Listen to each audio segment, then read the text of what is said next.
దేవుని స్తోత్రము. ఆన్లైన్ మాధ్యమం ద్వారా మనం యవనస్తుల కూడిక కలిగి ఉండడానికి ప్రభు చూపుతున్న కృపకే వందనం స్తోత్రం చెల్లిస్తున్నాం. దయచేసి మీరు ఈ యొక్క కార్యక్రమాన్ని వీక్షించి మీ ఇరుగు వారు కూడా మీ స్నేహితులు కూడా చెప్పవలసిందిగా కోరుచుంటున్నాం. మనము యవనస్తుల కూడిక ఆరంభం చేసుకునే మునుపు ప్రార్థనతో ఆరంభించుకుంటాం.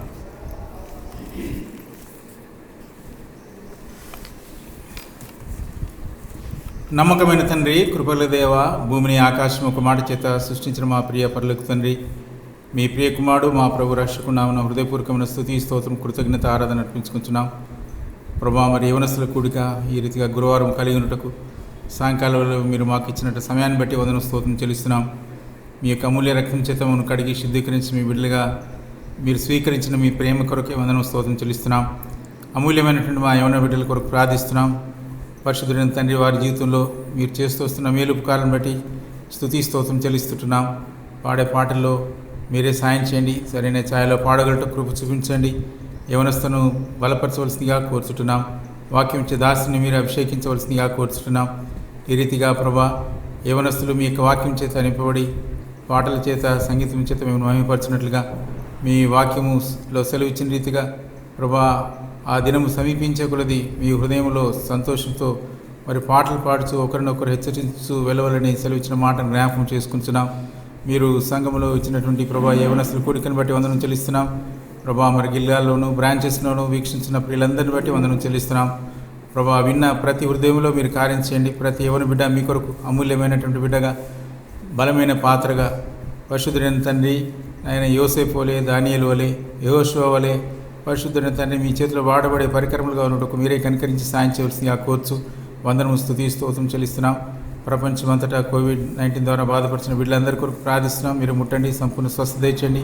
అనారోగ్యం ఉన్న ప్రియుల కొరకు ప్రార్థిస్తున్నాం. మీరు ముట్టి సంపూర్ణ స్వస్థతను, ఆరోగ్యం దయచేవలసిందిగా కోర్చు వందనం స్తోత్రం చెల్లిస్తుంటున్నాం. ఈ రీతిగా ప్రభా, ఈ యొక్క కార్యక్రమం అంతట్లో ఆరంభం నుండి అంతవరకు మీరే ఉండి నడిపించవలసిందిగా కోర్చు. సమస్త ఘనత, మహిమ, ప్రభావం మీకే ఆరోపించుకుంటున్నాం. ఈ సమయంలో సబ్స్టేషన్లో ఉన్న సహోదరి సువర్ణమ్మ గారికి ప్రార్థిస్తున్నాం. మీ గాయపడిన సంచిత ముట్టండి, సంపూర్ణ స్వస్థతను, ఆరోగ్యం దయచేవలసిందిగా కోరుతున్నాం. తిరిగి ప్రభా సహోదరి రాహిల్ సహోదరిని ముట్టి సంపూర్ణ స్వస్థత దయచేయండి. తిరిగి జాషువా, మౌనిక వారికి కుమార్తె జోసిన్ కొరకు ప్రార్థిస్తున్నాం. ప్రభా, కంటి చూపు విషయమే మీరే కనికరించి సాయం చేసి ప్రభా మంచి చూపును దయచేవలసిందిగా కోరుచున్నాం. ప్రతి అవయమును తాకి మీరే సంపూర్ణ స్వస్థతను, ఆరోగ్యం దయచేవలసిందిగా కోరుచున్నాం. ఈ రీతిగా ప్రతి జీవి కోరికను మీరు గుప్పులు విప్పి తీర్చే దేవుడిగా ఉన్నందుకే వందనం స్తోత్రం చెల్లిస్తూ ఈ ఎండ వేడిలో ప్రభా ఈ దినంలో మమ్మల్ని కాచి కాపాడుతున్న మీ ప్రేమంతటికే వందనం స్తోత్రం చెల్లిస్తున్నాం. అనుదినం ప్రభా మా పట్ల మీకు పుడుతున్నటువంటి నూతనమైన వాస్తల్యతను బట్టి హృదయపూర్వకమైన స్తుతి స్తోత్రం చెల్లిస్తూ సమస్త ఘనత, మహిమ, ప్రభావం మీకే ఆరోపించుకుంటూ యేసు ప్రభు ప్రశస్తమైన నామమున ప్రార్థించి స్తుతించి అడిగి వేడుకొంచుతున్నాము తండ్రి, ఆమేన్.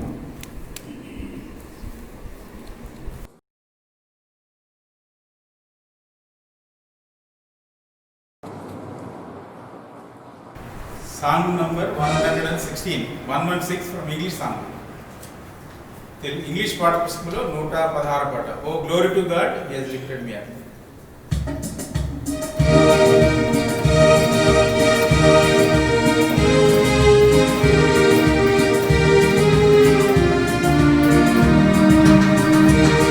Oh glory to God, he has lifted me up. He has lifted me up. I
song number 115 from English పాఠ్య పుస్తకంలో 115వ పాట walking with Jesus walking every day.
Telugu పాట పుస్తకంలో 30వ పాట నా పాపమును క్షమించను నా నేత్రముతో వెలిగించను.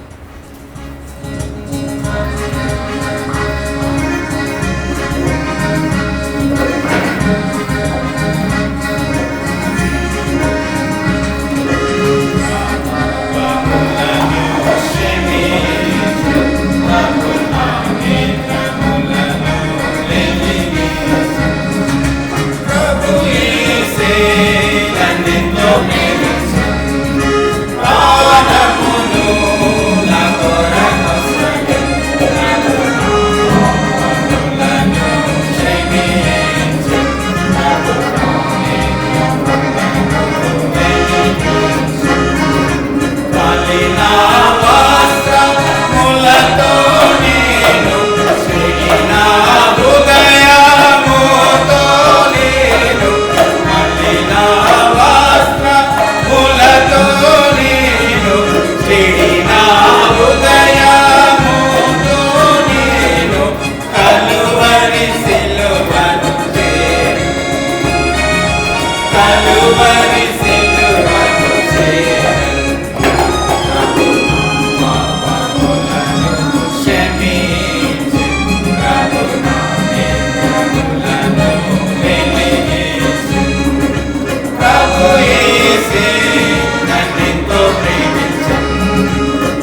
Song number 105 from English song. English పాటల పుస్తకంలో 105వ పాట, just as I am without money.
Song number 87 from English song, Guide Me, O Thou Great Jehovah.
Telugu పాటల పుస్తకంలో 174వ పాట, సారే సృష్టికే మాలిక్ తుమి హో.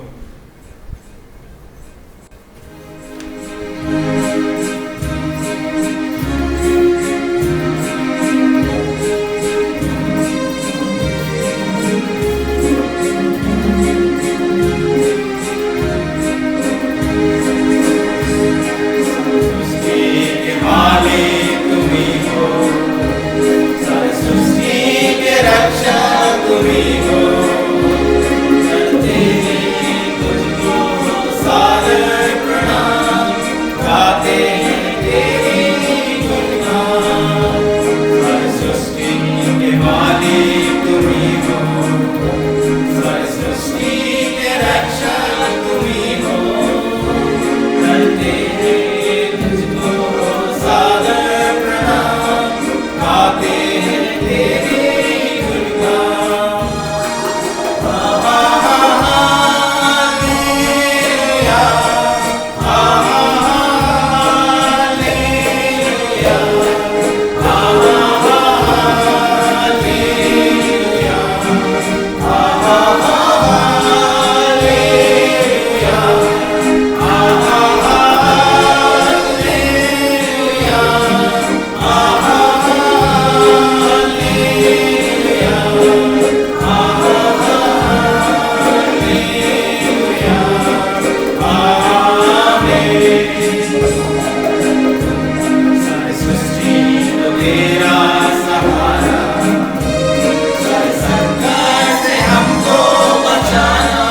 नहीं है किनारा, रस्ते हमारे बढ़ाना, जीवन की हमारी इस नैया को और सागर में कोई न देना।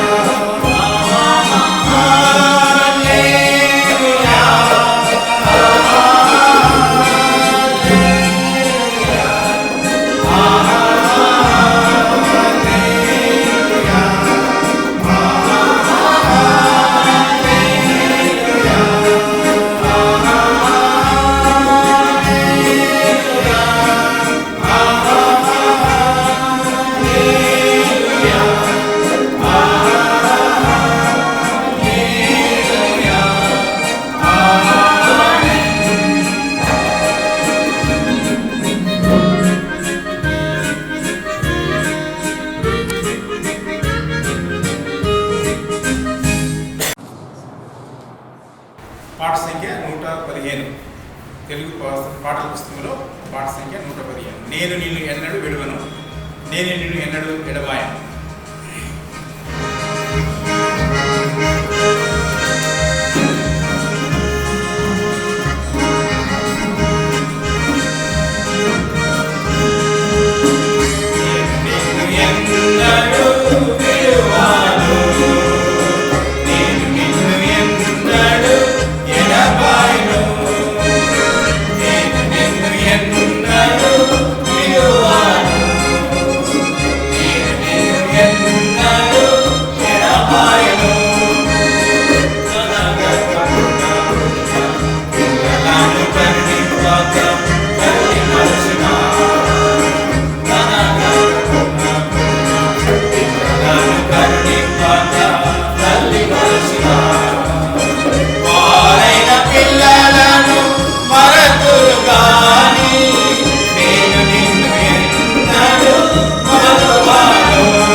Praise the lord.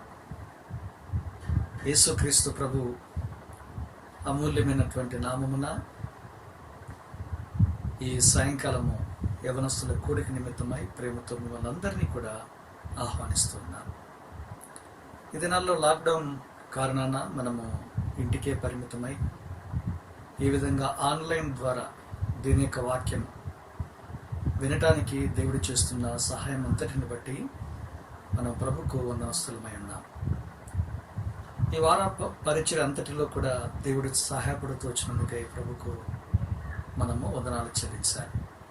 ప్రత్యేకంగా యవనస్తుల కూడిక నిమిత్తము దేవుని యొక్క దాసుడు, దేవుని సంఘ నాయకులు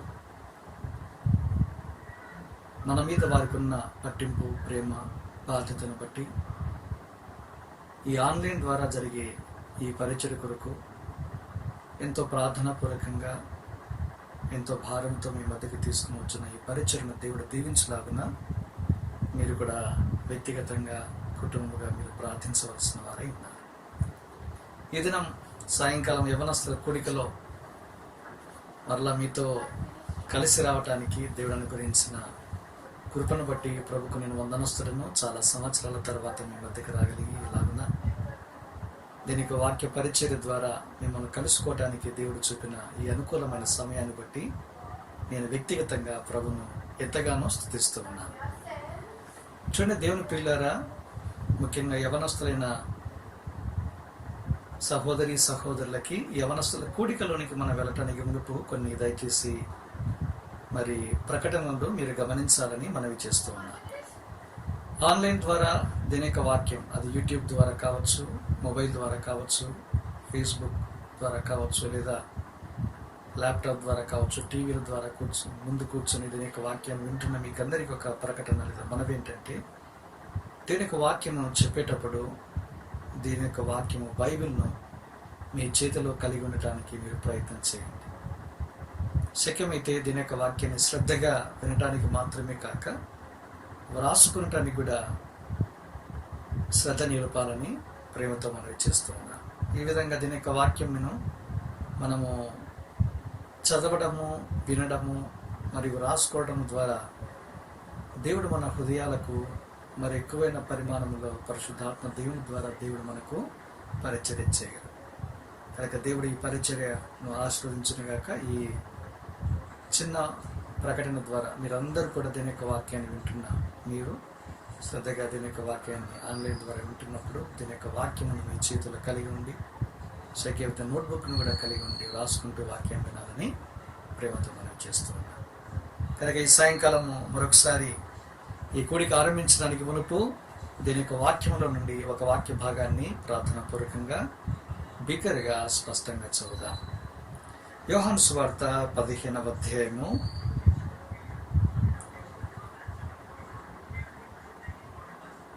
11వ వచనాన్ని మనమందరము కలిసి చదువుదాం. Johne's gospel chapter 15 and reading all together verse 11 please. యోహాను సువార్త 15:11. మీ యందు నా సంతోషము ఉండవలననియు మీ సంతోషము పరిపూర్ణము కావాలననియు ఈ సంగతులు మీతో చెప్పుచున్నాను. దేవుడు ఈ వాక్య భాగాన్ని మన వినికిడిలో నిత్యత్వం కొరకై ఆశ్రయించుగాక. ప్రార్థన చేసుకుందాం.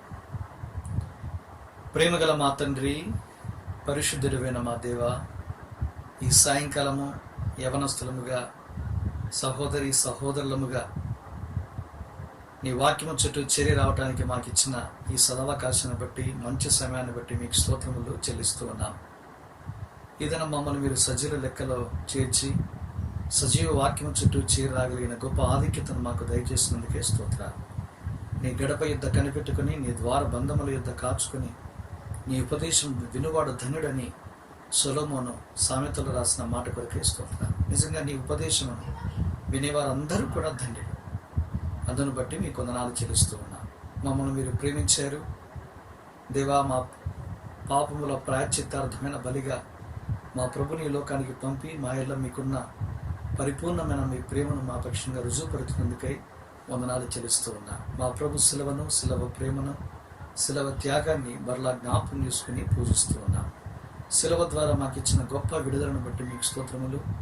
అంధకారంలో నుంచి వెలుగులోనికి, నిరాశ నిస్పృహల్లో నుంచి నిరీక్షణలోనికి, బంధకములో నుండి స్వేచ్ఛకు, తీర్పులో నుండి జీవంలోనికి దాటించిన మీ దయను బట్టి పూజిస్తూ ఉన్నా. దయగల తండ్రి, నీ పాదమును ఆశ్రయించి ఈ యవనస్తుల కూడికలో మీరు ఏదైనా సెలవిస్తే నీ మాటను అనుసరించి ఒక మంచి తీర్మానంతో దేవా మరి మా యాత్రా జీవితాన్ని మేము కొనసాగించాలని ఆశపడుతూ ఉన్నాం. యవనస్తులుగా మాకున్న పోరాటం, సంఘర్షణ, పడిపోయే స్థలాలు, సులభంగా చిక్కులు పెట్టే పాపాలు, మమ్మల్ని బాధించే గతము, ప్రస్తుతం దేవ అనేకమైన విడిపించుకున్నటువంటి అలవాట్లు తండ్రి, మరి జటిలమైన సమస్యలు, వీటన్నిటికీ కావాల్సిన పరిష్కారం అది మీ ద్వారానే అనుగ్రహించబడుతుంది కనుక నీ పాదలను ఆశ్రయిస్తూ ఉన్నా. నీ పరలోకపు సింహాసనం నుంచి నీ వాక్యం అనుగ్రహించును, మా హృదయాలకు పరిచర్య చేయము, మమ్మల్ని నీ వాక్యం ద్వారా ఉజ్జీవింప చేయము, బ్రతికించును దేవా. మా హృదయాలకు పరిచర్య చేయటం ద్వారా ఆనందాన్ని, పురుకొలుపు, ప్రోత్సాహాన్ని, బలాన్ని, అంతకంతకు నూతనత్వాన్ని దయచేయమని ప్రార్థిస్తున్నాను. మా సమయాన్ని ఎంతో దీవించి పెట్టండి దేవా. మరి అయోగ్య దాసు నన్ను కూడా కడిగి శుద్ధీకరించి పరిశుద్ధపరిచి నూతన తైలాభిషేకం చేత అభిషేకించి నీ వాక్యం అనుగ్రహించి దేవా, నీ ప్రజల క్షేమము, రక్షణార్థము, నీ కుమారుధన, నీ నామ ఘనత మహిమ కొరకు మాత్రమే మీరు జ్ఞాపకం చేసుకున్నారని ప్రార్థిస్తూ ఉన్నాను. ప్రభు రక్త ప్రోక్షణ కిందకి నన్ను మమ్మల్ని తెచ్చుకుంటూ కనపరించి కనబడిన అంధకార శక్తుల ప్రభావమును ప్రభు యేసుక్రీస్తు శక్తిగల నామమును బంధిస్తూ మా ప్రార్థన ఆలకించేందుకే స్తుతించి మీ దయగల కృపగల హస్తాలకు అప్పగించుకొని యేసుక్రీస్తు ప్రభు అడిగి వచ్చిన దానికంటే అత్యధికంగా చే శక్తిగల నామమును స్తుతించి ప్రార్థిస్తున్నాను తండ్రి. ఆమేన్. యోహాను సువార్త చాలా ప్రత్యేకమైనటువంటి సువార్త. కారణము, యేసుక్రీస్తు ప్రభు శరీరధారిగా ఉన్న దినాల్లో ఆయన వెంబడించిన 12 మంది శిష్యులలో యోహాను భక్తుడు చాలా పిన్న వయస్కునిగా, యవనస్తునిగా పరిగణించబడ్డాన్ని మనము గమనించగలం. ఈ యోహాను భక్తుని గురించి ఈ యోహాను సువార్తలో 5 ప్రాముఖ్యమైన సందర్భాలలో ఒక 2 ప్రాముఖ్యమైన మాటలు అతని గురించి రాసినట్టుగా చూస్తాం. ఒకటి, యేసు ప్రేమించిన శిష్యుడు, మొదటిది. రెండవది, యేసు రొమ్మున ఆనుకొని ఉన్న శిష్యుడు అన్న మాట కూడా మనం చూస్తాం. కనుక యేసు ప్రేమించిన శిష్యుడు యవన ప్రాయములో ఎంతో యవనస్తుడైన యోహాను యేసుక్రీస్తు ప్రభువారు ప్రేమించారు. అంత మాత్రమే కాదు, యోహాను భక్తుడు కూడా యేసుక్రీస్తు ప్రభువాన్ని ఎంతో ఎక్కువగా ప్రేమించినట్టుగా చూస్తాం. ఆయన కొన్న అన్ని పరిస్థితులలో, ఆరోగ్యకరమైన లేదా అన్ని అనుకూలమైన పరిస్థితులలో మాత్రమే కాక చివరికి శిలువ మరణము దగ్గర సహితము వెంబడించిన ఒక అపోస్తలుడిగా యోహాను భక్తుని మనం చూస్తాం. ఆశ్చర్యకరమైన సంగతి ఏంటంటే, యోహాను సువార్త 19వ అధ్యాయం వెలుగులో ఈ అపోస్తలుడు యేసుక్రీస్తు ప్రభువారు శిలువ వేసిన సందర్భంలో కనిపించడు, ఒక యోహాను మాత్రమే. కనుక యేసు ప్రేమించిన శిష్యుడు యోహాను మాత్రమే కాదు, యోహాను భక్తుడు యేసును అమితముగా ప్రేమించిన శిష్యునిగా మనము చెప్పవచ్చు. శ్రమల్లో, బాధల్లో, సంకటంలో, కన్నీటిలో, అవమానములో, తృణీకారంలో యేసుని వెంబడించే యవనస్తులను ఈ దినాల్లో దేవుడు వెతుకుతూ ఉన్నాడు. కనుక దేవుడు మన ప్రతి అవసరతను తీర్చడానికి సామర్థ్యం కలిగినవాడు, బాధ్యతను కూడా ఆయనే అప్పగించేవాడు. ఆశ్చర్యం ఏంటంటే, ఎంత గొప్ప బాధ్యత అనుగ్రహించాడంటే, యేసు తల్లిని మరి యోహాను భక్తునికి అప్పగించినట్టుగా చూస్తాం. అమ్మా, ఇదిగో నీ కుమారుడని యోహాను భక్తుని గురించి యేసుక్రీస్తు ప్రభువారు మాట్లాడారు. ఇంకా ముందుకెళితే, ఏ అపోస్తలుడు కూడా 12 మందిలో 5 పుస్తకాలు రాసినట్టుగా మనకు కనిపించదు. అపోస్తలులలో అగ్రగణ్యుడు పేతురు కేవలం 2 పత్రికలకు మాత్రమే రాసినట్టుగా చూస్తాం. అయితే యోహాను భక్తుడు 5 పుస్తకాలను రాయించుకొనటానికి దేవుని చేత వాడబడిన పనిముట్టుగా మనము చూడగలం. కనుక దేవుడు ఈ భక్తునికి ఎందుకు ఇలాంటి గొప్ప ఆధిక్యత అనుగ్రహించాడు అన్నదానికి 2 బలమైన కారణాల్లో మనం చెప్పుకున్న మాటలే ఒక ఉదాహరణ.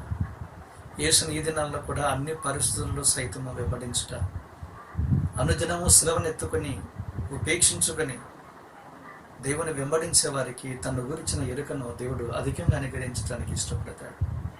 ఈ దినాల్లో దేవుడు ఏదైనా నీతో మాట్లాడాలని లేదా భవిష్యత్తుని గురించి తెలియజేయాలని ఆశపడుతూ ఉంటే, రహస్యం ఏంటంటే యేసుక్రీస్తు ప్రభువారిని ప్రేమించుట. అదే దేవుని యుద్ధ నుంచి జవాబును, దేవుని యుద్ధ నుంచి అధికమైన ప్రత్యక్షతను పొందడానికి ఒక జవాబుగా మనం చూస్తాం. ఇక రెండవది యేసు రొమ్మున ఆనుకొని ఉండుట అనే మాట కూడా చూస్తాం. కనుక ఎందరైతే యేసు రొమ్మున ఆనుకుంటారో దేనికి జ్ఞాపకం చేస్తుంది? ఎలాంటి వేషధారణ, కపటము లేని నిష్కాపట్యమైన జీవితాన్ని మనకు జ్ఞాపకం చేస్తారు. నిజంగా యథార్థమైన, నిష్కాపట్యమైన, పవిత్రమైన, నీతియుక్తమైన నడవడిక రొమ్మును ఆనుకునేటని మనకు జ్ఞాపకం చేస్తుంది. అలాంటి బ్రతికే ప్రతి యవనస్తుని కూడా దేవుడు దీవించి తనను గురించిన అధికమైన ప్రత్యక్షతను లేదా ఎరుకను, జ్ఞానాన్ని అనుగ్రహించడానికి దేవుడు ఇష్టపడతాడు. ఇప్పటికే మనకు పరిపూర్ణమైన గ్రంథం ఉంది. యేసుక్రీస్తు ప్రభువారి ద్వారా ఎవరి గురించి అయితే ఈ మాటలు వ్రాయబడ్డాయి, ఆ వ్యక్తిని గురించి 66 పుస్తకాలు వ్రాయబడ్డాయి. అయితే ఈ దినాల్లో ఇంకా సంభవింపబోయే అనేకమైన సంగతులు కూడా తెలియచేయడానికి దేవుడు నిన్ను నన్ను వాడుకునే సాధనంగా మనం గమనించగలం. అయితే ఈ 2 సుగుణాలు మన జీవితాల్లో ఉంటే, ఒకటి ఆయనను ప్రేమించడం, మిక్కిలిగా ప్రేమించడం, అన్ని పరిస్థితుల్లో ప్రేమించడం, ఆయన రొమ్మును ఆనుకునేట నిష్కాపట్యమైన, నిష్కలంకమైన, పవిత్రమైన, యథార్థమైన, నీతియుక్తమైన జీవితం. కనుక మన జీవితాల్లో ద్వంద్వ జీవితాల్లో యవనస్తులుగా ఉంటే, బయటికి భక్తిగా ఉంటూ రహస్య జీవితంలో అవమానకరమైన జీవితాల్లో మనం జీవిస్తూ ఉంటే దేవుడు మనల్ని నమ్మి తన గురించిన ఎరుకను, ప్రత్యక్షతను అనుగ్రహించారు. కనుక హెచ్చరికలను మనం తీసుకున్న వారమై యవనస్తులైన యోహాను భక్తుని యొక్క వెలుగులో మనం కూడా నడవటానికి ఇష్టపడాలి. ఇక యోహాను సువార్త మనం చదువుకున్న భాగానికి మనం రాగలిగితే, మీరు ఎప్పుడైనా సరే ఈ వాక్య భాగము వ్రాయబడిన సందర్భము చుట్టూ మనం ఒక తలంపు, ఒక మనస్సును కేంద్రీకరించి ధ్యానించవలసిన వారంగా ఉన్నాం. మీకందరికీ బహుశా కొద్దిమందికైనా తెలిసి ఉండవచ్చు, యేసుక్రీస్తు ప్రభువారు చివరిగా మాట్లాడిన మాటలు శిష్యులను ఉద్దేశించి మాత్రమే మనం యోహాను సువార్త 13, 14, 15, 16 4 సుదీర్ఘమైన అధ్యాయాల్లో కేవలము 12 శిష్యులను ఉద్దేశించి మాత్రమే మాట్లాడినట్టుగా మనం చూస్తాం. అందుకే ఇంకో మాటలో చెప్పాలంటే యేసు పలికిన చివరి మాటలు ఈ 4 అధ్యాయాల్లో వ్రాయబడినట్టుగా మనం చూస్తాం. సుదీర్ఘమైన ప్రసంగం ఇది. ఇక ప్రసంగం చేసిన తర్వాత ఆయన 17వ అధ్యాయంలో సుదీర్ఘమైన ప్రార్థనతో ముగించినట్టుగా చూస్తాం. అందుకే high priestly prayer of our Lord and saviour Jesus Christ. Every message should be concluded by prayer. What is the base? దానికి ఆధారం ఏంటన్నా అన్న వారికి ఇదే జవాబు. సుదీర్ఘమైన ప్రసంగం తర్వాత ప్రార్థనతో ముగించాలి అన్న దానికి ఆధారము ఇదొక ఉదాహరణ మనమే చెప్పుకోవచ్చు. సరే, మెట్టికి ఏదైనా ముందుకు మనం ప్రయాణం చేస్తే, యేసుక్రీస్తు ప్రభువారు 12 మంది శిష్యులను ఉద్దేశించి మాట్లాడిన మాట, అందులో ఒకటి మనం చదువుకున్నాము, రాశాడు ఇక్కడ 11వ వచనంలో, మీ యందు నా సంతోషం ఉండవలననియు, మీ సంతోషము పరిపూర్ణము కావాలననియు ఈ సంగతులు మీతో చెప్పుచున్నాను. మీ యందు నా సంతోషం ఉండవలనని. తెలుగులో ఉండవలను అనే మాట మనం చూస్తాం. అయితే ఇంగ్లీష్ బైబిల్లో my Joy might remain in you and that should be continued అనే మాట మనం చూస్తాం. కనుక మనలో ఆయన సంతోషం ఉండాలి. మొదటిది, ఆ సంతోషము నిలిచి ఉండాలి. రీమెయిన్ అన్న మాట పర్యాయపదాలు ఇదే 15వ అధ్యాయం మొదటి 19వ వచనాల్లో మీరు చూస్తే అబైడింగ్ అన్న మాటతో రాయబడింది. నిలిచి ఉండుట అనే మాట. దాని కింద కంటిన్యూ అనే మాట కూడా రాయబడింది. తర్వాత కిందకి వచ్చేసరికి రిమైన్ అనే మాట కూడా మనం చూస్తాం.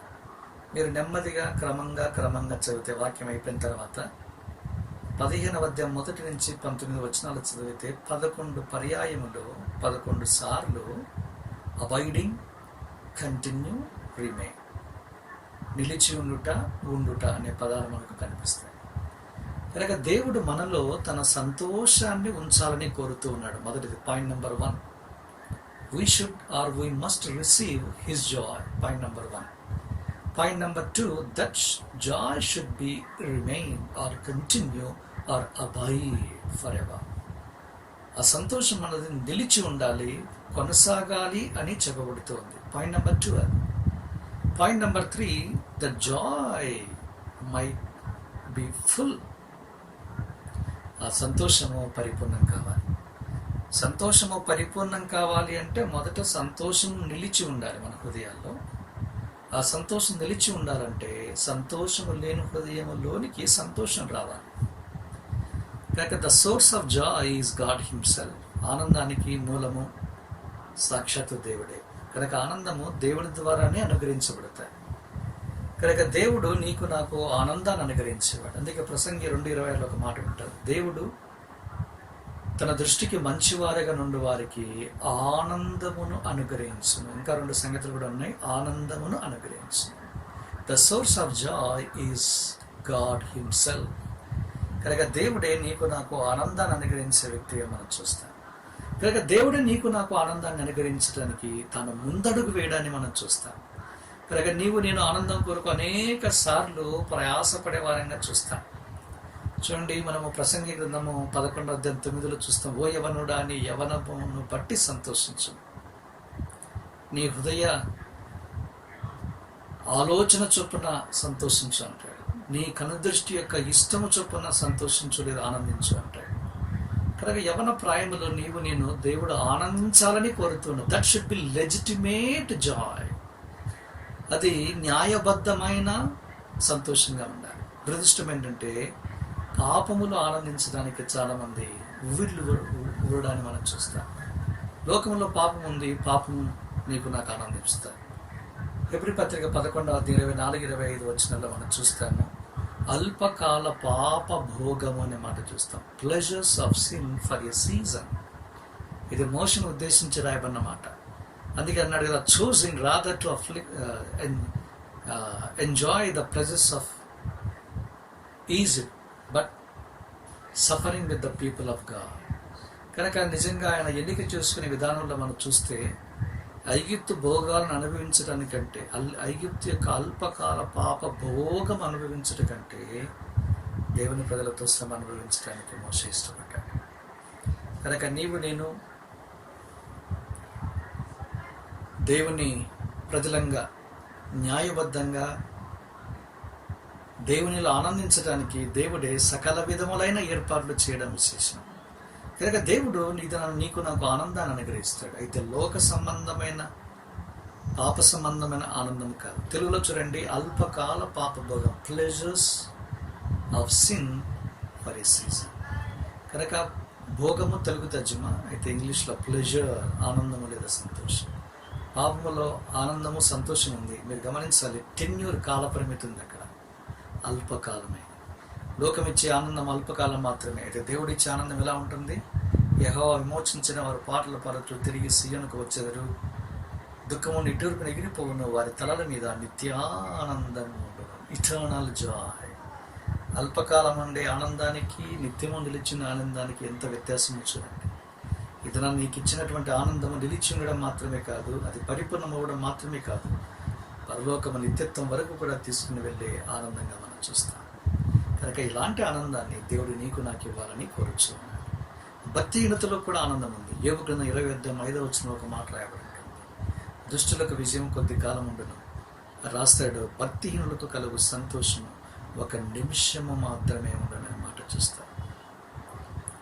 భక్తిహీనతలో కూడా ఆనందం ఉంది. అందుకే రాయబడింది, హిపోక్రైట్ అని ఇంగ్లీష్ బైబిల్లో రాశాడు, the joy of a hypocrite for a moment అనే మాట. నిమిషం కూడా లేదు, క్షణమే. కనుక నీకు నాకు భక్తిహీనతలో కూడా ఆనందం ఉంది. అయితే అది క్షణమాత్రము, నిమిషం మాత్రం ఉండే ఆనందం. అల్పకాలం ఉండే క్షణమాత్రం ఉండే ఆనందాన్ని విసర్జించి దేవుని దగ్గరికి వచ్చి, దేవా, లోకము అల్పకాలం ఇస్తుంది ఆనందము, అయితే నువ్వు పరిపూర్ణమైన ఆనందం ఇస్తావని నువ్వు చెబుతూ ఉన్నావు. అయ్యా, నీ యుద్ధ నుంచి నేను ఆనందం పొందాలంటే నేనేం చేయాలి అని నిజమైన యథార్థమైన ఈ ప్రశ్నతో రాగలిగితే, ఓ యవనస్తుడా, యవన సహోదరి సహోదరుడా, ఈ వర్తమానం నీకే. ఇంతకాలం ఆనందము లేక దుఃఖముతో నిట్టూర్పుతో నీ జీవితాన్ని అలాగే కొనసాగిస్తూ ఉన్నా. పాప అలవాట్లలో జీవించినంత వరకు ఉండే ఆనందాన్ని విసర్జించి పరిపూర్ణమైన నిత్యము నిలిచి ఉండే ఆనందం కొరకై దీని యొక్క పాలనను ఆశ్రయించు. కనుక దేవుడు ఆనందానికి మూలమైతే, దేవుడు నీకు నాకు ఆనందాన్ని అనుగ్రహించడానికి ఆయన వాడే పద్ధతులను దీని యొక్క వాక్యంలో చూస్తాను. వాస్తవానికి నేను ఒక పుస్తకాన్ని మాత్రమే ఎన్నుకున్నా. బైబిల్ అంతట్లో కనీసం 12 రకాల అనుభవాల ద్వారా దేవుని దగ్గర నుంచి మనం ఆనందాన్ని పొందవచ్చు అని వ్రాయబడింది. అయితే నేను సమయ పరిమితిని బట్టి ఇదనను ఒక పుస్తకంలో నుంచి నిర్దిష్టంగా 5 ప్రాముఖ్యమైన తలంపులను మీ దృష్టికి తీసుకురావాలని కోరచ్చు. అదేదో కాదు, 150 కీర్తనలు కలిగిన కీర్తనల గ్రంథం. ఆ కీర్తనల గ్రంథంలో నుంచి మెట్టుగా కొన్ని ప్రాముఖ్యమైన తలంపులను చూసుకునే ప్రయత్నం చేద్దాం. లేక నేను దేవుని యొద్ద నుంచి వచ్చే ఆనందాన్ని నేను పొందాలంటే నా జీవితంలో నేను ఏమి కలిగి ఉండాలి అని ప్రశ్నించే వారికి ఈ 5 ప్రాముఖ్యమైన తలంపులు ఆశీర్వాదాన్ని తీసుకుని వస్తాయని నమ్ముచున్నాను. మొదటిదేంటి చూడండి, book of Psalms, Psalm number 51.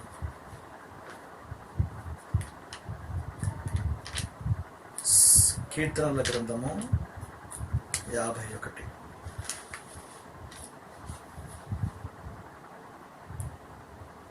వచనం మొదటి భాగం అందరం కలిసి చదువుతాం. నీ రక్షణానందము నాకు మరలా పుట్టించు. Restore unto me the joy of salvation. కనుక దేవుడి యుద్ధ నుంచి నేను ఆనందం పొందటానికి మొట్టమొదటి మెట్టు ఏదైనా ఉంది అంటే Joy of salvation. Joy and salvation inseparable. రక్షణ మరియు ఆనందము రెండింటిని వేరు చేయలేని ఒక జంటగా మనము చూస్తాం. Where there is salvation there is joy. ఎక్కడ రక్షణ ఉంటుందో అక్కడ ఆనందం ఉంటారు. కనుక ఈ దినాన దేవుడు ఎంతో ప్రేమతో ఈ రక్షణ ద్వారా నీకు ఆనందాన్ని తీసుకురావాలని కోరుచూ ఉన్నాడు. కనుక మనకు అనిపిస్తుంది రక్షణానందం ద్వారా నేను మొట్టమొదటిగా ఆనందాన్ని పొందవచ్చు. So what is salvation? How can we define salvation? రక్షణ అంటే ఏంటి? ఎలాగ నిర్వచించవచ్చు? అలాంటి వారికి ఒక జవాబు లూకాసు సువార్త 2:29 నుంచి 32 వచనాల్లో ఒక వాక్య భాగాన్ని చదువుదాం. చూడండి, Luke gospel chapter 2 and reading all together verses 29 to 32 please. లూకా 2:29 నుంచి 32. నాదా, ఇప్పుడు నీ మాట చొప్పున సమాధానముతో నీ దాసుని పోనిచ్చుచున్నావు. అన్ని జనులకు నిన్ను బయలుపరచుటకు వెలుగుగాను, నీ ప్రజలైన ఇశ్రాయేలుకు మహిమగాను, నీవు సకల ప్రజల ఎదుట సిద్ధపరిచిన నీ రక్షణ నేను కన్నులారా చూచితిని. సిమెయోను యాజకుడు ఆ దినాల్లో పరిచర్య చేస్తూ ఉన్నాడు. పరిచర్య చేస్తున్న దినాల్లో యేసును ప్రభువుకు ప్రతిష్ఠించడానికి తీసుకుని వచ్చిన ప్రతిష్ఠిత దినం. ఆ సందర్భంలో సిమెయోను యేసుక్రీస్తు ప్రభువుని చేతుల్లో పెట్టుకుని పలుకుతున్న మాటలే. ఇది సందర్భం. చివరికి వచ్చేసరికి ఒక మాట అన్నాడు. నాథ కింద అన్నాడు, నీవు సకల ప్రజల ఎదుట సిద్ధపరిచిన నీ రక్షణ నేను కన్నులలా చూచుచున్నాను. రక్షణ కనిపిస్తుందా? రక్షణ సువార్త వినిపిస్తుంది కానీ రక్షణ ఎలా కనబడుతుందన్న అనేవాళ్ళు చాలామంది ఉంటారు. Genuine question. అంటే మీరు బాగా ఆశ్చర్యంగా చూడండి, ఈ వాక్య బాగా శ్రద్ధగా చూస్తే యేసుక్రీస్తు ప్రభువాన్ని చేతుల్లో తీసుకున్నాడు. ఆయన్ని చూస్తూ ఈ మాటలు పలుకుతూ ఉన్నాడు. వాస్తవానికి ఏమైనా వ్రాయబడి ఉండాలో మనం అనుకుంటే, ఒకవేళ నీవు సకల ప్రజల ఎదుట సిద్ధపరిచిన నీ రక్షకుడిని నేను కనులలా చూచుతున్నాను. చూస్తున్నది రక్షకుడిని మాత్రం. ఎందుకు? ఇది మొదటిసారి కాదు. లూకాసు సువార్త 2:10-11 రాయబడినట్టుగా, ఇదిగో సకల జనులకు కలుగు మహాసంతోషకరమైన సువార్త మనం మీకు తెలియజేస్తున్నాం. ఏంటి అంటే రాయబడింది, నేడు దావీదు పట్టణమందు రక్షకుడు మీ కొరకు పుట్టి ఉన్నాడు. ఆయన ఇంట్రడ్యూస్ చేయబడ్డాడు, పరిచయం చేయబడ్డాడు. మాటలేంటి? నీ రక్షకుడు. కనుక రక్షకుడు మన కొరకు పుట్టి ఉన్నాడు. కనుక అదే పదం తీసుకుని వచ్చి ఇక్కడ ఉన్నాడు. పుట్టిన ఈ రక్షకుడు ఏమనాలి? నీవు సకల ప్రజల సిద్ధపరిచిన నీ రక్షకుడిని నేను కనులలా చూచుతాను. ఆశ్చర్యం ఏంటంటే ఆయన ఆ పదం ఉపయోగించిన నీ రక్షణ నేను కనులలా చూచుతాను. చూస్తున్నది యేసుక్రీస్తు ప్రభువారిని, అంటున్నది రక్షకుడిని అనలేదు, రక్షణ. మరి బైబిల్ తప్పు కాదు. అయితే ఏ విధంగా అర్థం చేసుకోవాలి? గమనించని మాట, నీవు సకల ప్రజల ఎదుట సిద్ధపరిచిన నీ రక్షణ. ఆ రక్షణ ఎవరు కాదు, సాక్షాత్తు యేసుక్రీస్తు ప్రభువే. Salvation is not a position but a person in Christ himself. రక్షణ ఒక స్థితి కాదు, సాక్షాత్ ఒక వ్యక్తి. ఆ వ్యక్తే యేసుక్రీస్తు ప్రభువారు. కనుక యేసుక్రీస్తు ప్రభువారు తానే రక్షణ అయి ఉండి ఆ రక్షణని యేసుక్రీస్తు ప్రభువారిని లోనికి ఆహ్వానిస్తే ఆ రక్షణ ద్వారా నీకు నాకు ఆనందాన్ని దేవుడు తీసుకుని వస్తాడు. కనుక ఎంత ఆశ్చర్యంగా ఉండొచ్చు రండి. Joy of salvation. Where there is salvation, where there is saviour, where there is Lord Jesus Christ, there is joy. ఎక్కడ రక్షణ ఉంటుందో, ఎక్కడ రక్షకుడు ఉంటాడో, ఎక్కడ యేసుక్రీస్తు ప్రభువారు ఉంటారో అక్కడ ఆనందం ఉంటుంది. మీరు బాగా గమనిస్తే బెత్లెహేములో యేసుక్రీస్తు వారు పుట్టినప్పుడు సకల జనులకు కలుగు మహా సంతోషం. బెత్లెహేములో యేసు పుడితే సంతోషమైతే, ఈ సాయంకాలం ఈ వాక్యం వింటున్న నీ హృదయంలో యేసుక్రీస్తు ప్రభువారిని లోనికి ఆహ్వానిస్తే నిన్ను తిరిగి జన్మింపజేసే అనుభవం, అదే రక్షణ. ఆ రక్షకుడిని యేసుక్రీస్తు ప్రభువారిని లోనికి చేర్చుకుంటే నువ్వు తిరిగి జన్మించినట్టే, ఒక నూతన జన్మ అనుభవాన్ని దేవుడు నీకు ప్రసాదించినట్టే. అలాంటి వారి జీవితాల్లో రక్షణ ద్వారా, యేసుక్రీస్తు ద్వారా, రక్షకుని ద్వారా దేవుడు మహానందాన్ని తీసుకుని వస్తాడు. సామాన్యంగా ఉండదు సంతోషం. అందుకే దావీదుకి తెలుసు, రాస్తున్నాడు, సందర్భం వేరు కావచ్చేది, అయితే రక్షణానందాన్ని దావీదు అనుభవించాడు. ఇది నన్న యవన సహోదరి సహోదరుడా, ఈ వాక్యం వింటూ ఉన్నాం, అయితే నీ జీవితంలో సంతోషం లేదు. Where there is sin there is no joy, where there is sin there is sorrow. ఎక్కడ పాపం ఉంటుంది అక్కడ ఆనందం ఉండదు, ఎక్కడ పాపం ఉంటుంది అక్కడ దుఃఖం ఉంటుంది. అయితే దేవుడు నిన్ను నన్ను ప్రేమించి ఈ సాయంకాలం ఈ కూడిక ద్వారా, ఈ వర్తమానం ద్వారా నీ హృదయాన్ని తట్టి నీకున్న పాపాన్ని ఒప్పుకొని విడిచిపెట్టాలని దేవుడు ప్రేమతో బ్రతిమలాడుతూ ఉండగా, నీ పాప క్షమాపణ కొరకు నువ్వు ఏమీ చెల్లించనక్కర్లేదు. యేసు, నేను పాపాత్ముడిని, నా పాపం పరిహరించడానికి నీ కుమారుడు యేసుక్రీస్తు ప్రభువుని ఈ లోకానికి పంపారు. కలవరి శిలువ మీద ఆయన చెల్లించిన బలియాగా నేను అంగీకరిస్తూ ఉన్నా, విశ్వసిస్తూ ఉన్నా, నా పాపాన్ని ఒప్పుకుంటూ ఉన్నా. నా పాపాన్ని నా ప్రభు రక్తముతో కడిగి శుద్ధీకరించి నాలోనికి రావయ్యా, నేను లోనికి ఆహ్వానిస్తే ప్రభు రక్తము, యేసు రక్తము ప్రతి పాపం నుంచి నన్ను కడిగి శుద్ధీకరిస్తుంది. ఎంత మాత్రమే కాదు, మన పాపములను మనం ఒప్పుకొనిన ఎడల ఆయన నమ్మదగిన వాటిని నీతిమంతులను కనుక మన పాపాలను క్షమించి సకల దుర్నీతి నుండి కడిగి మన పవిత్రంగా చేస్తాడు. అలాంటి ప్రభు, ఆయనే రక్షణ ఉండగా, అలాంటి రక్షణకర్త యేసుక్రీస్తు ప్రభు ద్వారా మహా ఆనందాన్ని ఈ దినం నుంచి అనుభవించాలని మా ఆశ మరియు భారం. Wear there is salvation there is joy. ఎక్కడ రక్షణ ఉంటుందో అక్కడ ఆనందం ఉంటుంది. కనుక దేవుడిచ్చే ఆనందము రక్షణ ద్వారానే ఆరంభమవుతారు. ఈ 5 మెట్లలో మొట్టమొదటి మెట్టే ఈ రక్షణ. ఈ మొదటి మెట్టు దగ్గర రాని ఏ వ్యక్తి ఇప్పుడు చెప్పబోయే 4 మెట్ల అనుభవాల్లోనికి రాలేడు. అయితే దేవునికి స్తోత్రము, ఈ సాయంకాలం నిన్ను ఇలాంటి అనుభవంలోనికి మొట్టమొదటి మెట్టు దగ్గరికి దేవుడు తీసుకుని వచ్చి చెప్పబోయే 4 అంతల మొత్తం కలిపి 5 అంతల అనుభవంలోనికి తీసుకుని వచ్చడం ద్వారా నీ సంతోషం దేవుడు పరిపూర్ణం చేయాలని కోరుచున్నాడు. నీ సంతోషం యేసుక్రీస్తు ద్వారా అనుగ్రహించబడుతూ ఉండగా ఉన్నపాటు నీ పాపను ఒప్పుకొని లోనికి ఆహ్వానించి క్షమావృతి పొందాలన్నది మా ఆశ. కనుక మొట్టమొదటిగా దేవుడు నీకు నాకు అనుగ్రహించే ఆనందము జాయ్ ఆఫ్ సాల్వేషన్, రక్షణానందం. కనుక ఈ రక్షణానందము నా జీవితంలో మొదటి మెట్టు అయితే, ఇంకా ముందుకెళితే 2వ మెట్టు కూడా వ్రాయబడింది. ఏంటది చూడండి, 16వ కీర్తన, బుక్ ఆఫ్ సామ్స్,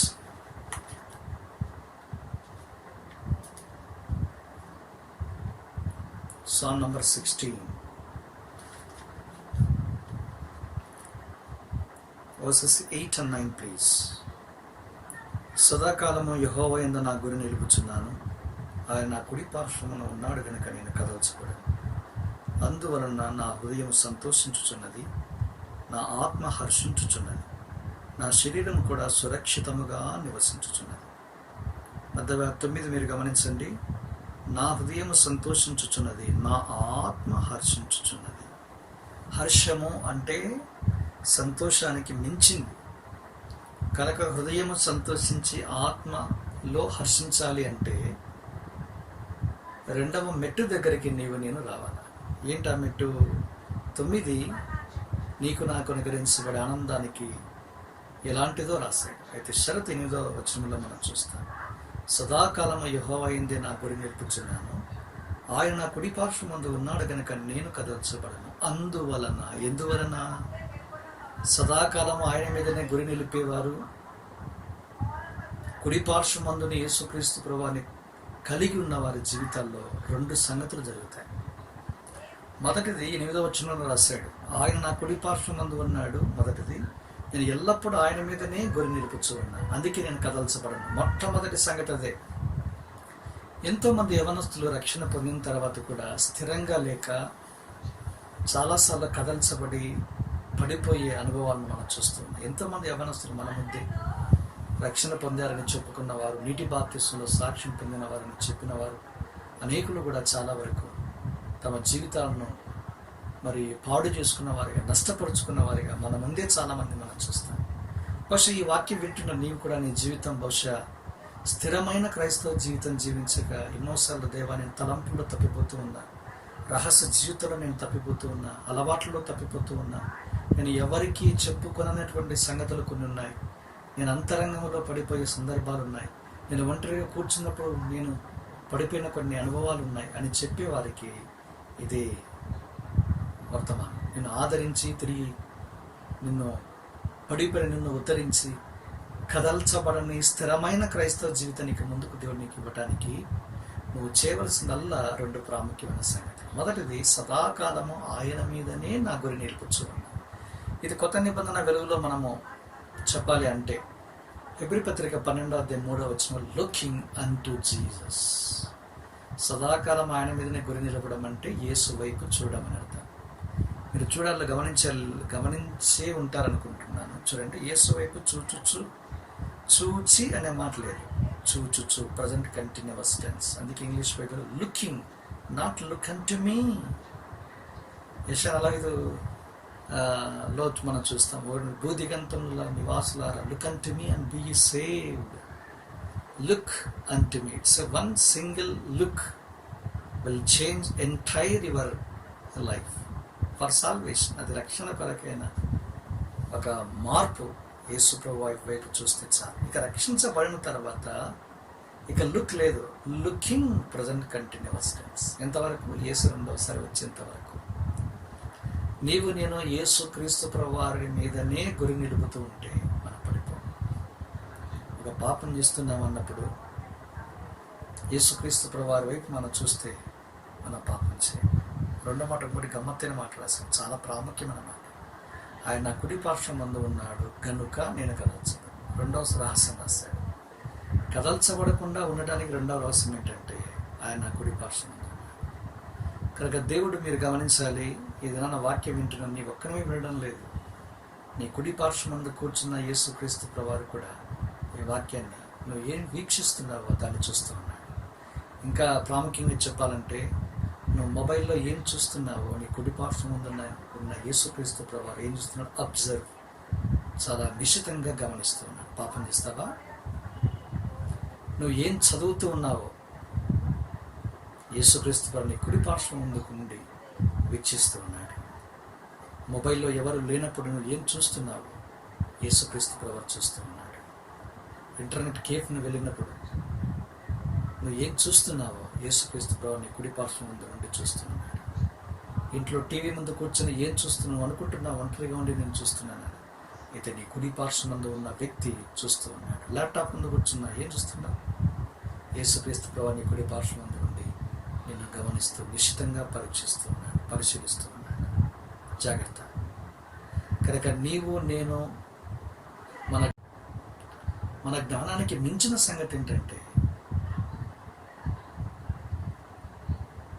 నిన్ను నన్ను దేవుడు నిశ్చితంగా పరిశీలిస్తూ ఉన్నాడు. అది చాలా ప్రాముఖ్యం. ఎరక నీకు నాకు ఉంటే పాపము చేయడానికి అవకాశం ఉన్న ప్రతిసారి ఈ మాటలు నీకు నాకు పరిశుద్ధాత్మ దేవుడు గుర్తు చేస్తే మనం పాపం చేయం. అప్పుడు మనం కదల్చబడం, ఆయన మీదనే సదాకాలాన్ని గురి నిలపడము. రెండవదిగా మన కుడి పార్శ్వమందు ఉన్నాడన్న ఎరక నీకు నాకు ఉంటే మనం పాపం చేయం. ఒక యోసేపు వలె మనం కూడా అంటాము, దేవునికి విరోధంగా ఇంత ఘోరమైన దుష్కారం చేసి నేను పాపమును ఎలాగో కట్టుకున్నాను. How then can I do this great wickedness and sin against God? Where is God? Potiphar యేసుకు మాత్రమే అన్నాడు, వేర్ ఇస్ గాడ్? 39వ అధ్యాయం ఆదికాండంలో మనం చూస్తే, మీరు బాగా జాగ్రత్తగా చూస్తే, యెహోవా యోసేపునకు తోడై ఉండనన్న మాట 4 సందర్భాల్లో కనిపించడానికి మనం చూస్తాం. యోసేపుకు తెలుసు దేవుడు నాతో కూడా ఉన్నాడు, అయితే ఇలాంటి చూచి ఈ దేవునికి విరోధంగా నేను ఇంట్లో పాపం చేయగలను. What a wonderful powerful statement. ఇంత గంభీరమైన మాటను యోసేపు నీకు నాకు జ్ఞాపకం చేస్తున్నాడు చూడండి. కనుక భావి తరాలకి ఇదొక ప్రాముఖ్యమైన పాపము చేయకుండా కాపాడటానికి ఆయన నోటి నుంచి వచ్చినటువంటి మాట. జీవితంలో నీవు ఇలాంటి అనుభవాలు గుండా వెళ్తున్నప్పుడు మనం కూడా యేసుపోవాలి చెప్పగలిగే అనుభవంలోకి రావాలంటే గుర్తుపెట్టుకోవాలా, ఆయన కుడి పార్శ్వం ముందు ఉన్నాడు, సదాకాలం ఆయన మీద కూడా నిలుపుతాడు. ఇది దేనికి జ్ఞాపకం చేస్తుంది? నీవు ఎక్కడికి వెళ్ళినా దేవుడు నిన్ను వెంబడిస్తూనే, లేదంటే దేవుడు నిన్ను వెంబడిస్తూనే ఉన్నాడు. ఇంకొక మాటలో చెప్పాలంటే, wherever you go our God will follow you. నువ్వు ఎక్కడికి వెళ్ళినా దేవుడు మనల్ని వెంటాడుతూనే ఉంటాడు. ఇది నెట్వర్క్ లాగా ఉంటుంది. Wherever you go our network follows అన్నట్టు. నెట్వర్క్ అయినా టవర్ దాటి బయటికి వెళ్తే బస్సు సిగ్నల్స్ లేకుంటే కవరేజ్ ఏరియాలో లేడని చెప్పచ్చేమో, కానీ ఈ దేవుడు నన్ను కవరేజ్ చేయని ఏరియా అంటూ ఏది లేదు. అలాంటి దేవుడు నీవు నేను కలిగి ఉన్నప్పుడు ఎంత గొప్ప భాగ్యం. అనేకమైన పరిస్థితులలో నిరాశ, నిస్పృహ, కృంగుదల, నేను ఒక్కనే ఒంటరిగా ఉన్నానని ఎప్పుడు అనుకుని ఎన్నోసార్లు ఏడ్చేవారు. బహుశా ఈ వర్తమానం వింటున్నని నా ప్రియ సహోదరుడు ఎవరు లేనప్పుడు కన్నీళ్లతో నీ పడుపును తడిపే వ్యక్తిగా ఉన్నావేమో నాకైతే తెలియదు. అయితే దేవుడు నీ కుడి పార్శ్వం ముందు ఉన్నాడు. నీ ప్రతి సంగతిని దేవుడు ఎరిగినవాడు. అలాంటి దేవుని కలిగి ఉన్న నీవు నేను ఎంత ధన్యులం. యెహోవా తమకు దేవుడే కలిగిన జనులు ఎంత ధన్యులు అన్నాడు యాకోబు ప్రజలు ఎంతో ధన్యులు. నీవు నేను కూడా ధన్యులం. ఎందుకంటే రక్షణ ద్వారా ఆయన ప్రజగా మనం చేపట్టాం. అంత మాత్రమే కాక ఆయనకు అప్పగించుకోవడం ద్వారా మన జీవితాలలో మనం ఎక్కువగా ఆనందాన్ని మనం సంపాదించుకున్నాం. హృదయంలో ఆనందం మాత్రమే, ఆత్మలో కూడా హర్షాతిరేకాలు అనే మాట చూస్తాం. అది గొప్ప ఆనందం. మానవ మాటల పదాలతో మనం వర్ణించలేని సంతోషం. అందుకే దీనికి మరొక పేరు మనం పెట్టవచ్చు, జాయ్ ఆఫ్ సబ్మిషన్. లోబడుటలో ఉన్న ఆనందం. దేవునికి నీవు నేను అప్పగించుకోవడానికి ఇష్టపడితే ఏ పరిధి మీరే మనం అప్పగించుకుంటాం. మన జీవితాల్లో ఉన్న ప్రతిదీ కూడా ఆయన ఎరుగును. అంతరంగ జీవితం ఎరుగును, రహస్యాన్ని ఎరుగును. ప్రతి పరిస్థితి జరిగినప్పుడు దేవునికి అప్పగించుకుంటే మనకు ఎడతెగని ఆనందంలో మనం కొనసాగిపోయేవారనమాట. Where there is submission there is joy, where there is salvation there is joy. మొదటి మెట్టు అయితే ఎక్కడ రక్షణనో అక్కడ ఆనందం ఉంటుంది. రెండో మెట్టు ఎంతగా దేవునికి మనం లోపరుచుకుంటామో అంతగా ఆనందాన్ని అనుభవిస్తాం. Any rebellion person can never enjoy God's joy or God's presence. తిరుగుబాటు చేసే ఏ యవనస్తుడు, ఏ మనిషి కానీ దేవుని సన్నిధిని కానీ దేవుని ఆనందాన్ని కానీ అనుభవించలేడు. దేవుని వాక్యానికి భిన్నమైన జీవితాన్ని జీవిస్తూ ఆనందంగా ఉండలేవు. తిరుగుబాటు చేస్తూ ఆనందంగా ఉండలేవు. వాక్యం ఒకవైపు చెబుతూ ఉంటే ఇంకొక రీతిలో బ్రతుకుతూ ఉంటే ఆనందంగా ఉండలేవు.